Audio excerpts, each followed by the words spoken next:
All you needed to know about how the Los Angeles Angels value Shohei Ohtani's bat was evident in where he hit in his first game back, the number 3 spot directly behind Mike Trout, against the lefty.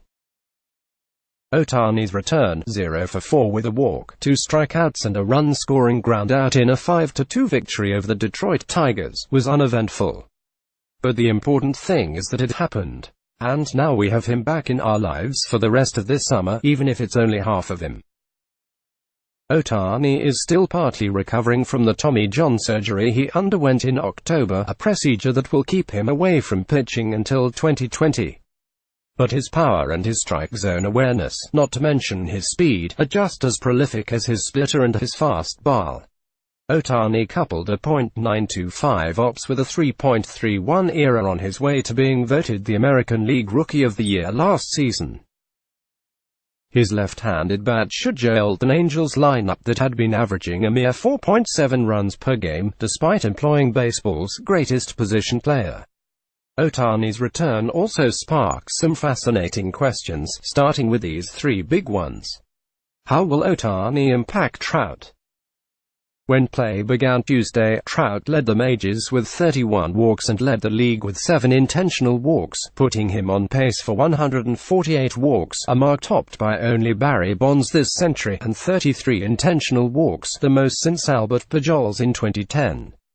With Pujols past his prime and Justin Upton recovering from turf toe, the men entrusted with protecting Trout in the batting order have been Brian Goodwin, a .250 career hitter through 452 at-bats heading into this season, Justin Bour, a .169 hitter in 2019, and Andrelton Simmons, 63 home runs in 961 career games. That is a long way of saying Trout is probably really happy to see Ohtani back. How much it actually helps him could tell us something about the overall importance of lineup protection. Trout was seeing 47.9% of pitches within the strike zone at the start of this week, relatively low but not a major departure from rates of prior seasons. The guess here is that pitchers won't really change the way they attack Trout simply because Ohtani looms in the on-deck circle.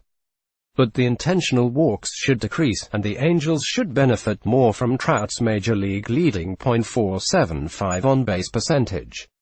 Trout has come around to score a career-low 31.8% of the time he has been on base this season, according to ESPN stats. The Angels have made it clear that Ohtani will be a regular presence in their lineup. He might not be in it every day, but he will be in it whenever he can. He won't be restricted to starting only against right-handers, as evidenced by Tuesday's start against Tigers lefty Daniel Norris. That puts Pujols and Bour into what is either a platoon or a timeshare at first base. Just as significantly, it means Pujols will usually be in the lineup only if he plays the field. Ohtani's fantasy value. What can fantasy owners expect from Shohei Ohtani in 2019? Eric Carabell, ESPN. Pujols, 39, made a combined 34 starts at first base from 2016 to 2017. With Ohtani on the roster last year, he made 70 starts there in the first 5 months, then spent September recovering from another knee surgery. He is a .240, .288, .397 hitter the past 3 years, but he has a massive contract that will last through the 2021 season. Angels general manager Billy Eppler told reporters that Pujols, who has batted 2 or 3 spots behind Trout this season, has been the consummate professional through the process, but this is when managing an aging superstar begins to get tricky. How good a hitter is Ohtani, really? Over the last 2 months of the 2018 season, when he was no longer pitching, Ohtani produced a 1.042 OPS, 5th in the major leagues. His OPS against lefties went from .500 before August to .831 after July 31.